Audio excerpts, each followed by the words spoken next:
Hi friends, welcome to இனிமையான நேரங்கள். Friends, இப்போ இன்றைக்கி நான் வெஜிடேரியன் விலாகில் நான் இன்றைக்கி மட்டன் தான் ஃப்ரெண்ட்ஸ் வாங்கினேன்.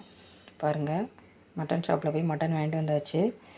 நல்லி இருக்குது பாருங்கள். இந்த நல்லியை பார்த்தோன்னே ரொம்ப சாப்பிடும் போலே இருந்தது. சரி, இந்த நல்லியை நம்ம இன்றைக்கி குழம்பு வச்சுருவோம் அப்படின்ட்டு. அதே மாதிரி மட்டனும் பாருங்கள், நல்லா சாஃப்டாக இருக்குது. இனிமேல் வெந்துடட்டும்.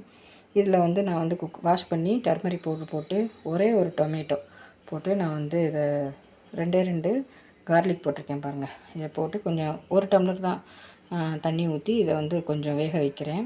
ஒரு 5 விசில் விட்டு நம்ம வேக வச்சு நம்ம இதை குழம்பு பண்ணிடுவோம். இந்த சைடு பாருங்கள், மட்டனை கீமா இப்படி கொத்துக்கறியாக வாங்கிட்டு வந்துட்டேன். கீமா வாங்கிட்டு வந்துட்டேன். இதை வச்சு நம்ம ஏதாவது கோலா பண்ணலாம், இல்லைன்னா கீமா சுக்கா பண்ணிடுவோம். என்ன பண்ணுறேன்னு தெரில எனக்கு.